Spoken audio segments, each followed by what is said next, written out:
ఏపీలో కూటమి ప్రభుత్వం డిప్యూటీ సీఎం పవన్ కళ్యాణ్పై సుగాలి ప్రీతి తల్లి పార్వతి ఆగ్రహం వ్యక్తం చేశారు. గిరిజనులు అంటే ఓటుకు మాత్రమే పనికొస్తారా? అలాగే లోకేష్ రెడ్ బుక్లో సుగాలి ప్రీతి హంతకుల పేర్లు ఉన్నాయా అని అడిగారు. పవన్ ప్రతిపక్షంలో ఉన్నప్పుడు గుర్తున్న పేరు అధికారం వచ్చాక ఎందుకు గుర్తు రావడం లేదని సూటిగా ప్రశ్నించారు. సుగాలి ప్రీతికి నమ్మకం ద్రోహం పేరుతో విజయవాడలో సుగాలి పార్వతి మీడియా సమావేశం ఏర్పాటు చేశారు. ఈ సమావేశంలో సుగాలి పార్వతి మాట్లాడుతూ, నా కూతుర్ని అతి కిరాతకంగా అత్యాచారం చేసి హత్య చేశారు. 8 సంవత్సరాలుగా న్యాయం కోసం పోరాటం చేస్తున్నాను. న్యాయం చేస్తామని హామీ ఇచ్చి ఇప్పుడు ఉప ముఖ్యమంత్రి అయిన తర్వాత ఈ కేసును పవన్ కళ్యాణ్ గాలికి వదిలేశారు.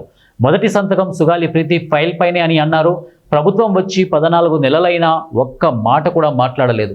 అసెంబ్లీ సమావేశాల్లో నా కూతురు కేసుపై చర్చించాలి, కేంద్రంపై ఒత్తిడి తీసుకువచ్చి సిబిఐ విచారణ జరిపించాలి, సేనతో సేనాని అంటున్నారు. నా కూతురికి మాత్రం న్యాయం చేయలేకపోయారు. రాష్ట్ర హోంశాఖ మంత్రి అనితకు శ్రీకాంత్ పెరవలిపై ఉన్న దృష్టి నా కూతురి విషయంలో లేదు. ఎమ్మెల్సీ అనంత విషయంలో ఉన్న ఆతృత నా కూతురి విషయంలో లేదు. గిరిజనులు అంటే ఓటుకు మాత్రమే పనికొస్తారా? ఎందుకు ఇప్పటి వరకు న్యాయం చేయలేకపోయారని మంత్రి అనితను అడుగుతున్నాను. గవర్నర్ అపాయింట్మెంట్ తీసుకొని నాకు గిరిజన అన్యాయాన్ని తెలియజేస్తాను. సుగాలి ప్రీతికి జరిగిన అన్యాయంపై డిజిటల్ క్యాంపెయిన్ చేస్తాము. నిరాహార దీక్షకు కూడా పూనుకుంటాము. 8 సంవత్సరాలు అవిటితనంతో పోరాటం చేస్తుంటే ప్రభుత్వం స్పందించదా? లోకేష్ రెడ్ బుక్లో సుగాలి ప్రీతి హంతకుల పేర్లు ఉన్నాయా?